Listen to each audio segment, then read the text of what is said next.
So normal గా motor cycles లో చాలా పవర్ ఉంటుంది. అది చిన్న స్కూటీ అయినా లేదా పెద్ద స్పోర్ట్స్ బైక్స్ అయినా. సో నార్మల్ గా మనం బైక్ లో నుంచి ఎక్కువ పవర్ ని పుల్ చేస్తున్నప్పుడు బ్యాక్ వీల్ డ్రిఫ్ట్ అయ్యే ఛాన్సెస్ అండ్ వీల్ పప్ అయ్యే chances and moreover cornering చేస్తున్నప్పుడు ట్రాక్షన్ లూజ్ అయ్యే ఛాన్సెస్ చాలా ఎక్కువ ఉంటాయి. So there comes the safety feature TCS, the traction control system. So దాని గురించి తెలుసుకునే ముందు మా ఛానల్ ని సబ్స్క్రైబ్ చేసుకోండి and welcome back to day 2 of 30 days informative challenge. So traction control system ఎట్లా వర్క్ అవుతుంది అంటే మనకు ఫ్రంట్ వీల్ లో బ్యాక్ వీల్ లో సెన్సార్స్ ఉంటాయి. సో ఈ సెన్సార్స్ ఏం చేస్తాయి అంటే దాని స్పీడ్ ని ECU కి మానిటరింగ్ చేస్తుంది.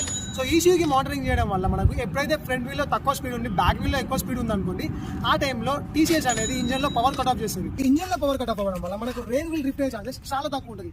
అండ్ మోర్ ఓవర్ ఎప్పుడైతే front and back wheel same speed లోకి వచ్చిందో ఆ టైంలో ఇంజన్ లో పవర్ మళ్ళీ అన్లీస్ అయిపోతుంది. సో దీని వల్ల మనకు అడ్వాంటేజ్ ఏంటి అంటే ఎప్పుడైతే మనం రైనీ సీజన్స్ లో బైక్ కార్నరింగ్ చేస్తున్నప్పుడు లేదా పవర్ అన్లీస్ చేస్తున్నప్పుడు బ్యాక్ వీల్ డ్రిఫ్ట్ అయ్యే ఛాన్సెస్ లేదా ట్రాక్షన్ లూజ్ అయ్యే ఛాన్సెస్ చాలా తక్కువ ఉంటుంది. And more over super bikes లో చాలా పవర్ ఉంటుంది. ఆ పవర్ ని మనం కట్ ఆఫ్ చేసుకోవడానికి, వీల్ పాపప్ కాకుండా ఉండడానికి ట్రాక్షన్ కంట్రోల్ సిస్టమ్స్ చాలా యూజ్ అవుతుంది. సో ఇలాంటి ఇన్ఫర్మేటివ్ షార్ట్స్ కోసం మా ఛానల్